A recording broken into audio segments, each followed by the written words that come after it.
Isang magandang araw sa ating lahat. Samahan nyo kami ngayon at pupunta tayo sa UCM Adventure Park. Kasama nga natin pupunta doon ay ang best friend ng kapatid ko dahil kabisado niya ang lugar at kami ay first time lang din pupunta doon. Ang sabi niya ay maganda daw yung lugar at syempre may kainan din at may overlooking din doon. Tapos marami kang activities na pwedeng gawin. Fast forward tayo, andito na nga tayo sa UCM Adventure Park. Parking area pa lang maganda na ang tanawin. Ano pa kaya kung tatas pa tayo. Mayroon nga palang entrance fee kaya lang nakalimutan ko na kung magkano at kasama na doon yung pag-akyat nyo doon sa overlooking. Ambon nga na nakarating na tayo dyan kaya medyo nabasa tayo ng konti. Katapos nga nila nagbayad ay nagtambay tayo saglit dahil kulang kami sa payong at hihiram pa kami. Dito pa nga lang ay kitang-kita na ang ganda ng tanawin. Siguro super ganda yan pagkagabi. Bago ang lahat ay kakain muna tayo dahil nagutom na. At ito nga ang aking pamangkin ay natulog na. At ito na nga ang kanilang in-order. At umorder lang sila nang kaya naming ubusin kasi mahirap na pag hindi maubos. At ito na nga natapos na tayo kaya naman naakit na tayo doon sa overlooking. At dyan nga tayo aakit sa may araw na yan at nakalimutan ko kasi kung anong tawag dyan. At ngayon nga, nandito na nga tayo sa taas. Hindi nga lang ako nakapag-video habang paakyat tayo dahil umuuga-uga siya. At may karga-karga pa kami mga bata. So, kailangan talagang hawakan. Nandito nga tayo sa pinakataas at pwede ka ditong mahiga. Siyempre, selfie at video dahil kitang-kita mo yung buong lugar. Wala nga ang bayad ang pag-akyat dito dahil kasama ito sa entrance fee na binayaran mo. Bukod nga dito, ay may iba ka pang activities na pwedeng gawin katulad na lang ng horseback riding, ATV adventure, at meron din silang camping experience. Kung gusto mong mag-relax or barkada or family bonding ay pwede dito.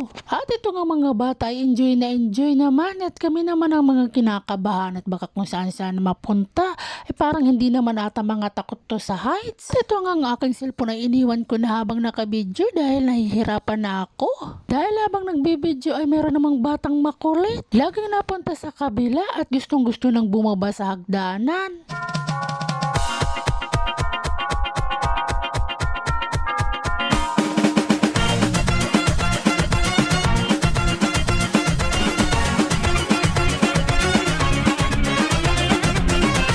dahil nakita ng batang makulit ayan, kinuha na naman ang aking cellphone.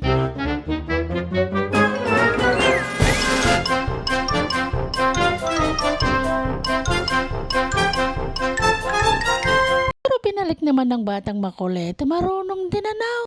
Eto nga yung hagdanan na laging pinupuntahan ng pamangkin ko at dito naman sa may salamin ay padaan-daan diyan. Nung una nga natakot nga akong dumaan diyan at pakiramdam ko kasi para akong mahuhulog at mabibiyak ang salamin dahil kitang-kita mo naman yung nasa baba. Kahit medyo may takot ay tinuloy ko pa rin yung paglakad dito sa sahig na salamin at ito nga ay sinabayan ko pa yung may naglalakad dun sa ilalim ay parang naapakan ko na. At ito nga dahil tapos na yung 30 minutes natin na pag-stay at bababa na nga tayo.